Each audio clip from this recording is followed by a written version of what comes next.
আমাদেরকে যদি জবাব দিতে হয়, আমাদের 31 দফা যদি আমরা সফল করতে পারি, তাহলেই জবাব দেওয়া হবে।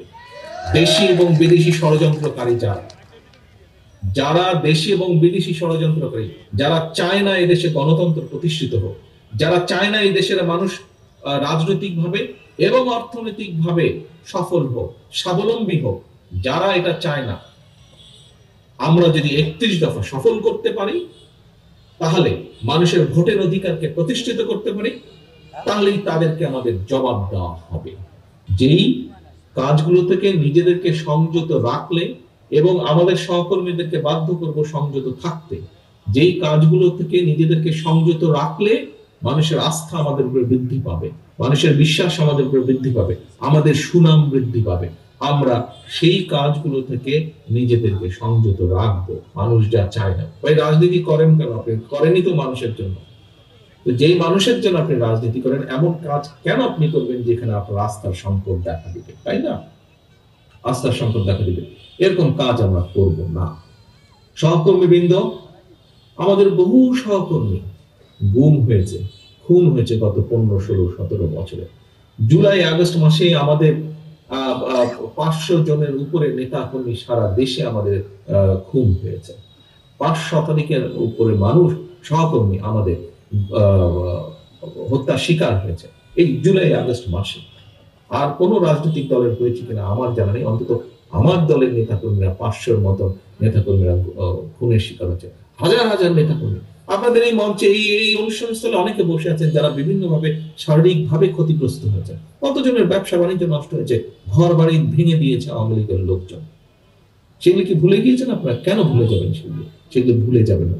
এবং একটি কথা আপনাদেরকে আজকে আমি বলি, আমি যেভাবে চিন্তা করি পুরো বিষয়টাকে, আমার সাথে অন্যায় হয়েছে, অবিচার হয়েছে, আমার পরিবারের সাথে হয়েছে, আমার বাবাকে হত্যা করা হয়েছে, আমার মার সাথে অন্যায় করা হয়েছে, তাকে অত্যাচার করা হয়েছে, আমার ভাই মৃত্যুবরণ করেছে এই অত্যাচারের কারণে।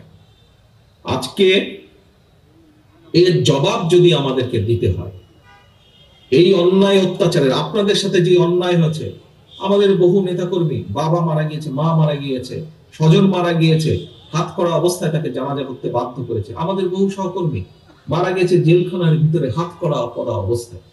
নিশ্চয়ই আপনাদের সেগুলো মনে আছে। এখন আমরা যদি এই সকল অন্যায়, অবিচার, অত্যাচারের জবাব দিতে চাই, যদি জবাব দিতে হয়, তাহলে তারা যা করেছে সেভাবে করলে জবাব দেওয়া হবে না, তাহলে তাদের আর আমাদের মধ্যে কোনো পার্থক্য থাকলো না। সে অধম বলে কি আমরাও অধম হব না? আমাদেরকে যদি জবাব দিতে হয়, আমাদের 31 দফা যদি আমরা সফল করতে পারি, তাহলেই জবাব দেওয়া হবে। দেশি এবং বিদেশি ষড়যন্ত্রকারী যারা দেশি এবং বিদেশি ষড়যন্ত্রকারী, যারা চায় না এদেশে গণতন্ত্র প্রতিষ্ঠিত হোক, যারা চায় না এই দেশের মানুষ রাজনৈতিকভাবে এবং অর্থনৈতিকভাবে সফল হোক, স্বাবলম্বী হোক, যারা এটা চায় না, আমরা যদি 31 দফা সফল করতে পারি, তাহলে মানুষের ভোটের অধিকারকে প্রতিষ্ঠিত করতে পারি, তাহলেই তাদেরকে আমাদের জবাব দেওয়া হবে। তাহলেই তাদেরকে আমাদের জবাব দেওয়া হবে। তাদের কায়দায় আমরা জবাব দেব না, তাদেরকে আমরা জবাব দেব আমাদের কায়দায়। কি সেই কায়দা? যা শহীদ জিয়া করতে চেয়েছিলেন দেশ এবং দেশের মানুষের জন্য, সেই কাজটি করা। যা দেশনেত্রী খালেদা জিয়া দেশ এবং দেশের মানুষের জন্য করতে চেয়েছিলেন, সেই কাজটি করা। যা আমরা 31 দফায় বলেছি, সেই কাজগুলোকে সফল করার মাধ্যমেই আমরা সেই ষড়যন্ত্রকারীদের জবাব দিতে পারবো, সেই স্বৈরাচারদের জবাব দিতে পারবো। কাজে আসুন সহকর্মীবৃন্দ, আমরা আজকে প্রতিজ্ঞা নেই, আমরা আজকে শপথ গ্রহণ করি।